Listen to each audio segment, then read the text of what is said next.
Howdy, this is the breakdown for Zhifa versus Juan Puerta on Dana White's Contender Series in the flyweight division. First up, both these guys are fucking savages, man. A good matchup? Man, actually, no. It's a good matchup because both these guys are seasoned. They're both very experienced, although a little bit older. Why do we have them matched up against each other? Zhifa Shang is on a 20-fight win streak, and Juan Puerta is on an 11-fight win streak. The flyweight division of the UFC does not have depth. There are hardly any fighters on the lower rankings to really build up prospects. Like, Jake Hadley just won on Contender Series. Like, who do you match him up with? There's only like 3 flyweights outside the top 15 or 4. Like, I know there's some, but like, why are you going to get rid of one of these guys' momentum, right? Like, you have Zhifa, 20-fight win streak, man. And you're going to break that momentum. Like, why not pair up these guys against the 5-1 flyweights that were on Contender Series earlier on this season? Like, why do we have to break that momentum when we could have these guys come into the UFC and they're a little bit older? So, like, why ruin that opportunity for them to come in late in their career to have that last resurgence? You're just going to kill them off, right? Like, both these guys, I'm sure, have been, at least Juan Puerta has been wanting to go to the UFC for a long time. They just haven't called him up. And he's on a crazy fight win streak. Like, it's weird that you have prospects like this, Juan Puerta, who have been asking for the UFC for so long, and fights in reputable promotions. Titan FC is the flyweight champion there, has some good wins. It's weird that he has to do all this to get into the UFC, and there's guys like Andrei Petrosky who could, like, barely be Hugh Zong. I don't even know his name. Like, you have that guy coming into the UFC losing on tough, but you got these guys 20-fight win streak, and you're gonna have them come on Contender Series and lose that momentum when they're later in their career, and they're not gonna have the opportunity to do so later on. Like, it's annoying. It's annoying. This is a fucking amazing fight, but it just annoys me because we could have both these guys in the UFC. We really could. I don't think these guys are going to be like top 50, like, I don't top 10 or anything, but I think they'll be good lower tier flyweights, good tests, always game type flyweights. So it's unfortunate, really, but yeah, I'm not gonna try to rant. I ranted way too fucking long. Sometimes I sound dumb, probably, but it's just, I don't know, man. It's annoying. Like, we can have both these. Oh, fuck. But enough of that. Let's get into it. So we have Shang Zhifa 32-7, Juan Puerta 22-6. Juan Puerta, the Titan FC flyweight champion. Zhifa Shang fighting out of China. Also in the PI, one of the 6 fighters that were chosen for Contender Series. They call them, I think, graduates. Basically just fighters that have been chosen, the best fighters chosen from the PI, come represent. And hear me out. I know Chinese fighters, in particular, the UFC PI fighters, have not had good streaks in the UFC. Like, I don't even know if they've won at all. Like, on UFC 267 just happened. I'm still buzzing about 267, but 2 of the Chinese fighters are on that card lost. And every single fighter in Contender Series in, like, this season that were Chinese out of the PI have lost. But I actually think Shang Zhifa is actually pretty good. Like, you look at his record, he's got 7 losses, but he's on a 20-fight win streak, and he has a win over Zhalgas Zhumagulov, and that fight was, I would say, pretty close. I don't know if I would edge it for Zhifa. I think maybe Zhalgas won that fight, but it was very close fight. And you look early in his losses, every single one of his losses, like Shamil Magomedov, forgivable loss. This was in 2014 as well. He's now 11-3. You look at Amu, 5-3 at the time. He lost to Bayambar. He's 12-5 now.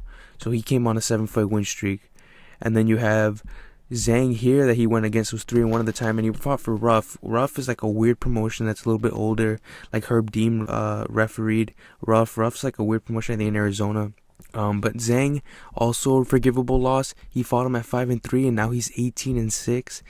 And these are all old losses. I'm not trying to glorify any losses for Shang Zhifa, but these are losses that he's had. He had 4 losses in a row.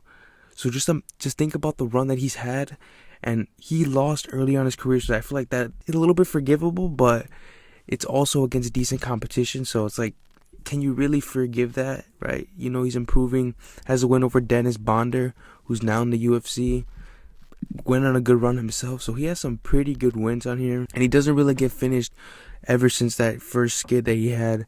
So I think this fight against Juan Puerta is an interesting fight because it's a stylistic matchup where both these guys are grapplers, can strike, but both of them do most of the work on the ground.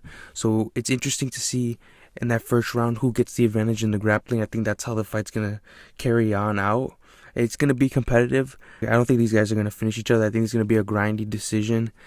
But can one of these guys sneak into submission? Maybe.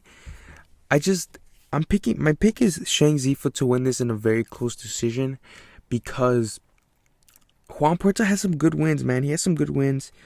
He's decent grappling, but his inactivity when he's on top, although he can sneak in submissions, get submissions off top like arm bars, and also like get on mount and then have you force your back. He's got that going for him, but Zhifa Shang, typically when he's on the ground, he's typically in a high guard, and he rains down some heavy blows. So if they're contesting in the grappling on the clinch, I like the shots on the exits from Shang. But one thing that worries me about Juan Puerta is that he's fighting in southpaw and Zhifa's fighting orthodox, so he can bang his leg kick. Juan Puerta has a really good calf kick, but the hands from Juan Puerta aren't the most impressive to me.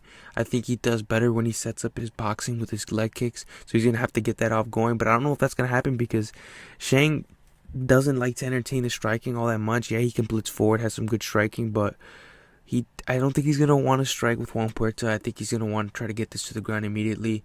So the fight's going to be dictated by who has the better grappling. So if you think I'm right and shit and you think Juan Puerta has the better grappling, Juan Puerta now fighting out of the ATT in Coconut Creek, Florida. Juan Puerta used to train out of an American top team in Georgia, but now he's down at Coconut Creek, Florida. So obviously Juan Puerta's making leaps. I'm not trying to discredit Juan Puerta. I think he has a good chance. I just prefer the grindiness from Shang Zhifa. I prefer the activity that he has on the ground and his reversals and transitions. But yeah, in terms of the odds, finally gonna look at the odds. So we have Shang Zhifa at plus 160 and Juan Puerta at a minus 200, and Shang Zhifa opened up at a plus 240 and Juan Puerta opened up at a minus 300. So the bookies are heavy on Juan Puerta. I think that they're seeing that these Chinese Institute fighters aren't doing well, so I'm sure that they're trying to hop on that and try to fade them as soon as they can. But I actually think Shang Zhifa is actually pretty solid. I'll take him here as an underdog. I would have preferred to take him at plus 240 because at plus 160, I don't think there's value. I'm not saying go bet Shang Zhifa at plus 160. That is shit odds. I think Zhifa has a good chance, but at plus 160, it's risky because I really do think it's a 50-50 fight, and I don't want people coming after me saying shit, oh, you thought the dog was going to win. But there's value at Zhifa Shang at plus 240, but this is literally a very close fight. But the pick is Zhifa Shang. Yeah, if you're going to bet this fight, bet it. It's probably going to be over 2.5. So you can get it over 2.5, or you can get it to a decision at better odds. But yeah, those odds aren't out yet. Sorry to make this long.